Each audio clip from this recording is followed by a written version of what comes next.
Bonjour à tous.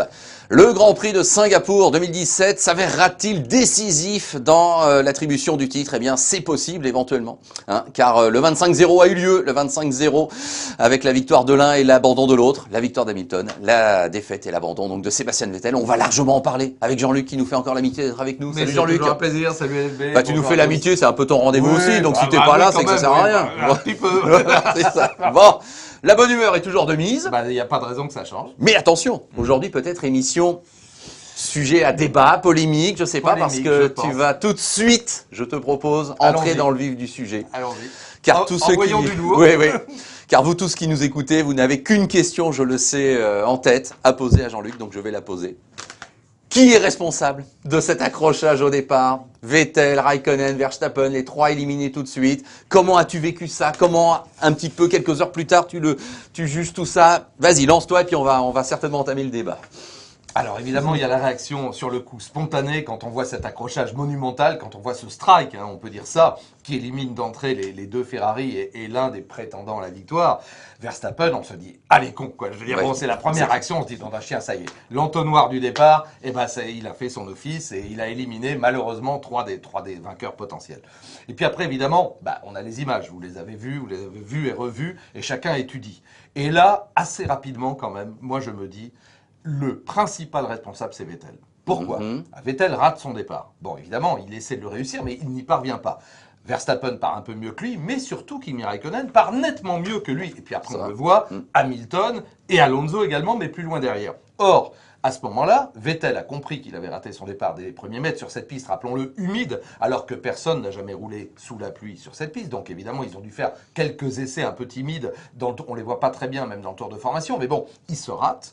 Et en revanche, Kimi part comme une balle. Et évidemment, Vettel protège sa position. Donc qu'est-ce qu'il fait? Il infléchit nettement sa trajectoire, il a le droit, une fois, sur la gauche. Seulement, il pense parer l'attaque de Verstappen, il n'a pas vu que le Verstappen est pris en sandwich entre les deux rouges, c'est-à-dire que Kimi Raikkonen, et c'est légitime de la part de Kimi, qui a pris un départ canon, lui est en train de s'élancer, il est déjà quasiment remonté au niveau de Verstappen. Donc, on va dire incident de course, mais si on répartit les responsabilités, moi j'en mets 75% à Vettel, vraiment, parce que je sais bien, on va me dire dans le rétro, il pouvait pas voir que Raikkonen était là. Oui, certes, mais enfin, il tasse quand même Verstappen de manière assez coriace, on va dire, bon, assez virile. Et puis le pauvre Verstappen, là, pour le coup, moi je le défends. Verstappen, il a quasiment zéro responsabilité. Il va pas sauter sur les freins au milieu du paquet pour laisser les deux Ferrari. C'est impossible. D'ailleurs, il faut quand même rappeler que ça se passe quand même à une vitesse incroyable, que tout le monde est concentré. Alors, premièrement, c'est un incident de course. Oui. Deuxièmement, 75% de responsabilité pour Vettel. Et puis les deux autres, je veux bien leur partager les 25%. Mais sincèrement, Kimi, on peut pas lui reprocher, c'est un pilote de course, d'avoir été au charbon et d'avoir pris un super départ et de se dire, je vais m'en faire un et peut-être les deux. Et puis Verstappen, encore une fois, il va pas s'arrêter au milieu du paquet. Il y a quand même 17 furieux derrière et on sait que ça va faire des dégâts. Voilà. Bon, voilà.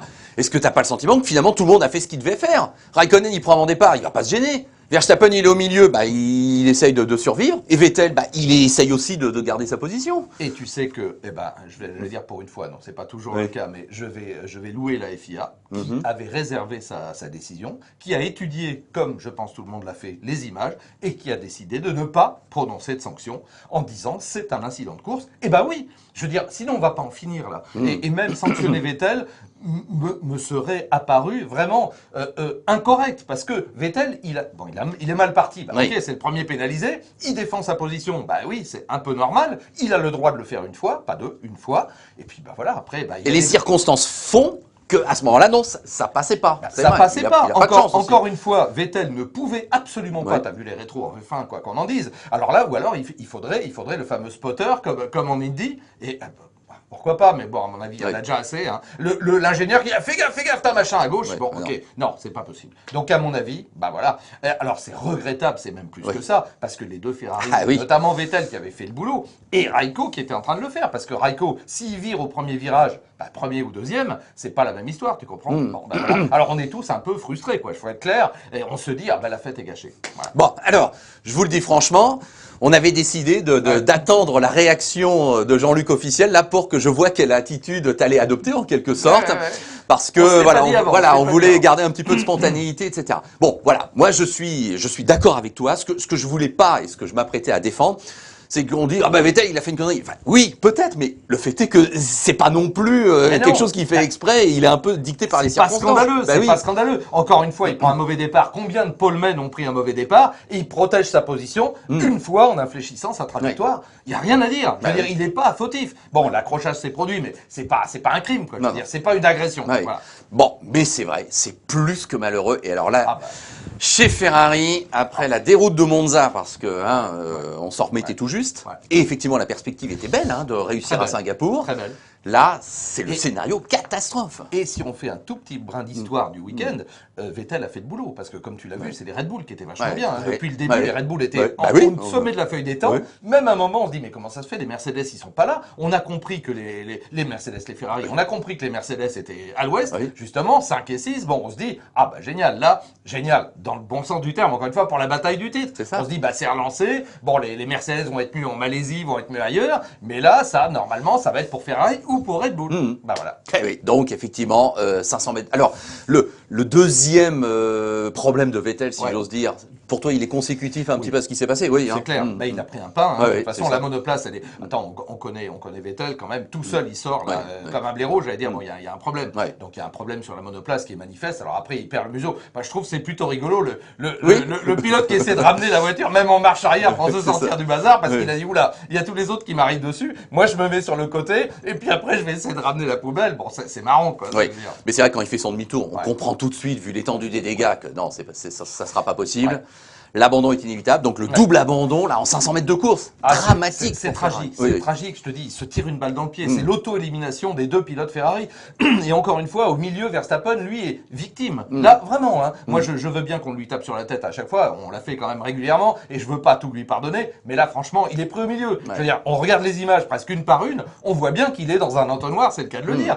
Lui, il voit Vettel qui se rapproche normal, il se tasse à gauche. Ah merde, il y a Raikkonen. Donc, bon, à un moment, ça passe plus. Voilà. Et le fait est que ce soit Lewis Hamilton qui en profite le mieux, même pas Ricciardo, on va en reparler bien sûr, mais alors, on aurait pu penser qu'il y en aurait eu d'autres avant. Non, c'est Lewis qui en profite. Est-ce que tu crois que ça peut être un signe du destin? Écoute, oui. Moi, je te jure que là, effectivement, tu parlais de la déroute Ferrari après celle de Monza, et même pour Vettel, je pense que là, ça doit être très très dur aujourd'hui et dans les jours qui viennent, avant le prochain Grand Prix.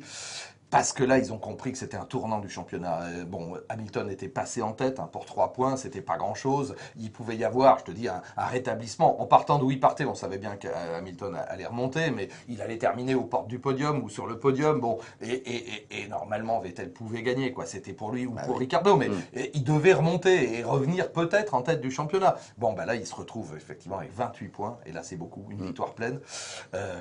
Je pense que si tu veux, du côté de Mercedes, et je vais oser le dire, on va pas voir ce genre de choses parce que Bottas qui a été reconduit pour 1 an, c'était une des nouvelles, donc il y en a plein du week-end. Oui, d'ailleurs, tu vas nous parler du marché des transferts, je vous le dis tout de suite, ça va être intéressant parce que là ça se met en place. Bien sûr, bah là c'est le jeu des chaises musicales, mais avec même des moteurs au milieu du pilote. Bon. Donc là, on a compris que Bottas, il allait faire ce qu'il faut pour accompagner Hamilton, et c'est pas honteux non plus. Je veux dire, il y a un moment, il faut dire les choses. Donc chez Ferrari, on s'est tiré une balle dans le pied, j'y reviens. Et c'est pas de la faute de Raikko, moi je ne lui reproche pas d'avoir tenté cette attaque. Mais bon, voilà. Et puis les chiffres parlent aussi en faveur d'Hamilton. On en est quand même à 7 victoires. 3 consécutivement et 4 dans les 5 derniers Grands Prix. Là, il y a manifestement une tendance qui s'affirme. Et puis même en matière de pôle, si tu regardes en matière de pôle, il y a rien à dire. Hamilton en est à 8. Tu te rends compte 8 sur 14. Bon, Vettel 3. Je veux dire, le plus rapide, le plus fort, le plus performant, c'est Hamilton. Bon, voilà, donc ce qu'on pouvait dire sur effectivement l'image forte de ce Grand Prix de Singapour. Il reste 6 Grands Prix. Il faut quand même le rappeler. Il reste 6 Grands Prix. Si tu calcules, il reste 150 points attribués. Bon. Écoute, allez, on va décerner quelques mentions, quelques tableaux d'honneur, comme d'habitude, puis tu vas nous dire d'un mot ce que tu penses des pilotes que je vais te citer, puis ensuite, on va faire le point sur l'échiquier 2018. Bon. Qui est en train de se mettre en place. Alors, Ricciardo qui termine 2, super, bravo, mais on a été un peu frustrés parce qu'on était persuadés qu'il pourrait peut-être quand même aller rivaliser avec Hamilton. Alors, moi aussi, ça m'a étonné un petit peu, mais nous avons appris après qu'il avait un problème de boîte de vitesse, et qui était récurrent, et d'ailleurs, Horner a dit, on n'était pas sûr qu'il ramène la voiture à la maison. Donc, dès le départ, on a dit à Daniel, tu balises, tu tires pas à fond, tu ramènes pas. Donc il n'était pas dans une attitude offensive, mais au contraire conservatrice. Voilà, ceci explique Bah cela. oui. Donc une petite frustration. Je pense pour lui aussi, il n'était pas très content à l'arrivée Ouais. non plus. Bon, c'est un podium, c'est une deuxième place, mais il espérait bien. Ouais, c'est ça. Carlos Sainz, quatrième. Alors, on va reparler dans quelques instants par rapport à Renault, mais bon, superbe résultat, là, très opportuniste. Écoute, c'est génial. Ouais. Bah, on connaît le talent de Carlos, hein, quatrième place, même si les circonstances, ok, il en manque trois, mais ça fait rien. Ça, c'est la course automobile. Lui, en tout cas, il est opportuniste, avec une montre pneumatique différente, avec des pneumatiques super soft et non pas ultra soft que son équipe lui a alloué.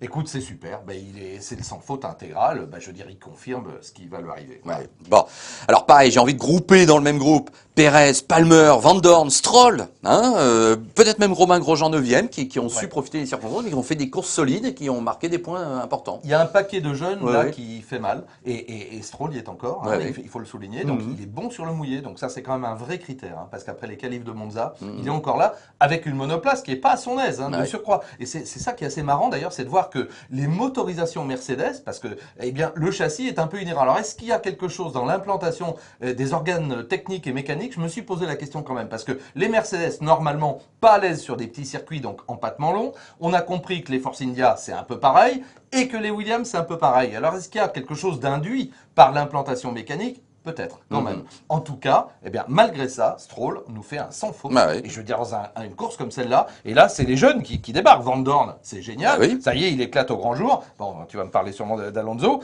Grosjean, il est solide en course. Ocon aussi, mais on est un petit peu déçus pour Esteban. Oui, c'est ça. Non, je vais commencer par Palmer, figure-toi, pour entamer notre deuxième un peu thématique globale sur l'échiquier 2018. Bon, bah alors, Palmer, 6e. Eh ben, formidable, fallait le garder chez Renault. Évidemment, je fais exprès. Sans la liberté de blâmer, il n'est pas d'éloge flatteur. Donc nous avons bien blâmé Palmer, comme beaucoup depuis longtemps. Bah là, il fait une très belle course. Là, il n'y a rien à dire. Alors effectivement, malheureusement pour lui, bah, c'est trop tard. On le sait bien, il va être remplacé. Et là, je ne sais pas où il peut récupérer. Est-ce que papa va continuer à allonger les billets? Parce qu'on clairement, on savait que c'était comme ça qu'il était là. Hein. Donc est-ce qu'il va avoir un futur en Formule 1? Je ne sais pas. Mais comme quoi, eh bien, tout le monde a droit là aussi à la rémission. Tout le monde a droit au progrès. Et là, il a saisi une belle opportunité. Bon, ben voilà, ben oui, maintenant c'est fait. C'est pas ça qui va remettre évidemment son destin en jeu. Mais bon, moi je suis content pour lui. Pareil, parce que le pauvre vieux, peut-être c'est son dernier Grand Prix. Hein, personne ne le sait. On le saura bientôt, dans les heures ou dans les jours qui viennent. Donc, écoute, c'est bien. Parce que on n'a rien contre le personnage en lui-même. On a simplement dit qu'il n'était pas vraiment au niveau et que chez Renault, il n'avait qu'un pilote qui était Hülkenberg. Voilà. Là, il marque ses premiers points. Bon, bravo à lui. Voilà. Il a été malchanceux aussi, il faut être honnête. Alors, ça fait peut-être partie du package global, on le sait, mais bon, il méritait quand même effectivement une fois de sortir un petit peu de la tête de l'eau. Content pour lui. Oui, voilà.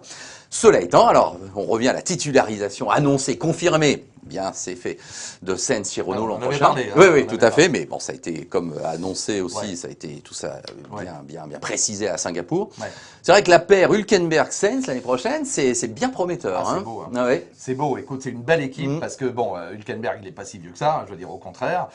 Bon, c'est un pilote solide, c'est une très belle référence. Mais je pense qu'il doit voir arriver Carlos Sainz aussi avec un œil différent parce que l'autre, il a les dents qui règlent le plancher. Bon, 23 ans, il est très bon. En plus, il est très sympa. Adrien Tambay le connaît très bien. C'est un type super. Écoute, on est ravis, quoi. Parce que là, oui, c'est le vrai autre pilote et puis c'est l'investissement sur l'avenir. Alors attention, il faut rappeler qu'il est prêté, que Red Bull fait attention. Il reste dans le sérail, on a bien insisté, on le prête pour 2 ans.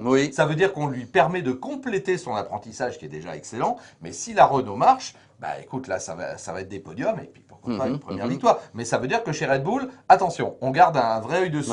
Et le jour où ça bouge au niveau de l'équipe première, et ben le jour où, par exemple, Verstappen est appelé par des sirènes chez Mercedes ou chez Ferrari, parce qu'on ne voit pas où il pourrait aller ailleurs, eh bien, on a peut-être une belle relance. Bon, alors donc, il y a eu toutes sortes de réactions en cascade et de conséquences en cascade. Donc, on est bien d'accord que c'est Toro Rosso qui va hériter du moteur Honda. En attendant peut-être Red Bull l'année d'après. Alors, écoute. Et puis il y a aussi McLaren qui récupère Renault, on est bien d'accord. Les moteurs interviennent dans la question, si tu la poses, ça arrange tout le monde.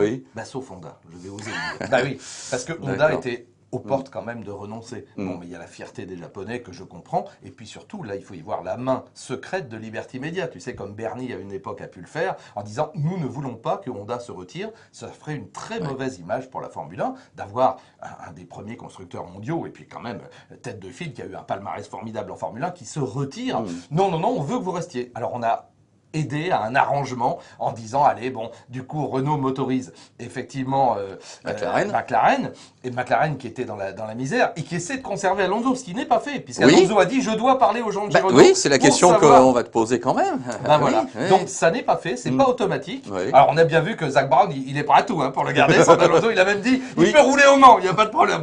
Il voudrait faire une course de pédalo, mais pas... là on est prêt à tout lui. Tout ce que tu veux. Alors Indianapolis, c'est fait. Le Mans tu veux. Le Mans tu veux. Alors il dit donc quand même il y a Monaco. Surtout quand on lui dit, bah oui, si t'as une voiture qui te permet quand même de rouler et de gagner, pourquoi pas. Bon, on verra. Mais on attend, c'est vrai, c'est pas fait. On pense que ça fait partie de ces réactions en cascade. Il y a aussi la carte Alonso qui du coup reste chez McLaren, Renault. Mais disons que c'était nécessaire, mais pas suffisant. C'est ça. exactement ça. C'est-à-dire que Alonso se garde la capacité de dire, bah non, finalement, je suis pas convaincu. Moi, je pense qu'il va rester un an. Ouais, quand même. Ça semble logique. Ouais.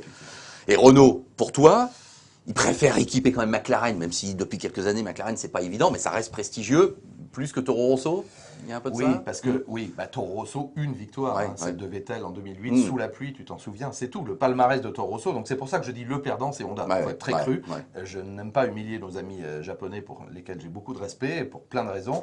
Mais là, vraiment, eux, c'est les grands perdants de l'histoire. Alors on dit, tiens, ils ont essayé Sauber les acheter. À partir du moment où Fred Vasseur est arrivé, maintenant ils essaient Toro Rosso. Bon, c'est un peu dur. Alors maintenant, j'espère moi aussi, et t'as vu le moteur Honda, pas si mauvais, comme ça. Et le vrai moteur Honda, il arrive au Japon. Ça, on le sait. Donc là, s'il faut, et là, ce serait à hurler de rire, le moteur Honda, le nouveau, ou le moteur 2018 va être super, et donc il va trouver chez Toro Rosso une embellie formidable. Et on a compris, le plan, c'est de le faire monter chez Red Bull, puisque les rapports entre Renault et Red Bull sont pour le moins tendus depuis quelques années. Voilà. C'est ça. C'est pas simple, il y a un échiquier. C'est échiquier. Voilà. Sachant que j'ai envie de rajouter dans l'équation, même si c'est un peu à part, quid de Massa, là je reviens plus au côté pilote, quid de Massa, quid de Wehrlein, d'Ericsson chez Sauber, puisque Sauber pourrait être une vraie équipe bis Ferrari. Qu'est-ce que j'ai l'impression que Massa, là, on a compris que là il y a un petit peu de mou dans la corde à nœud. On l'avait rappelé pour faire exception. Je me demande, on parle de Kubica, dis donc, maintenant, qui ferait des essais avec Williams, une Williams 2014. Bon, il n'y a pas de fumée sans feu, là non plus. Alors tant mieux pour Robert Kubica, qui donc évidemment n'ira pas chez Renault. On en a suffisamment débattu dans ce débriefing. Bon, s'il pouvait rebondir après tout. C'est pas mal. Et puis, tu sais, c'est Martini qui tient les rênes, c'est qui tient le verre. Et Martini a besoin d'un pilote de plus de 30 ans pour des raisons. Alors, 25, je crois, franchement. Ah, 25 je me permets de te contredire légèrement. Bon, enfin, un pilote un peu mature, c'est ça. Un peu mature, parce qu'on ne peut pas mettre deux gamins dans une voiture sponsorisée par Martini. Bon, ok, pas de problème. Donc, c'est vrai que là, quand tu prends l'échiquier, là aussi, alors tout dépend de ce qu'on y met, mais j'ai l'impression que Massa est un peu moins, je ne sais pas pourquoi, pourtant il n'a pas démérité, mais c'est peut-être parce que Stroll aussi monte en puissance. Donc comme on se dit, avec Stroll finalement, on a un très jeune qui apporte beaucoup d'argent et qui est performant, et finalement on a moins besoin. On va voir. Est-ce que la piste Kubica est réelle ou bien supposée? On le saura là aussi dans quelques jours, semaines. Bon, il y a 4 pilotes qui frapperaient au port de la F1. Kubica, par les circonstances, on va dire. Et puis les 3 petits jeunes, Gasly, Giovinazzi, Leclerc.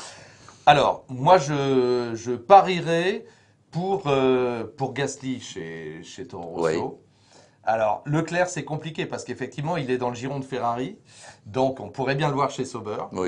Giovinazzi, est-ce qu'il va pas être le marron et le dindon de la farce? Je ne sais pas. Il n'a pas démérité.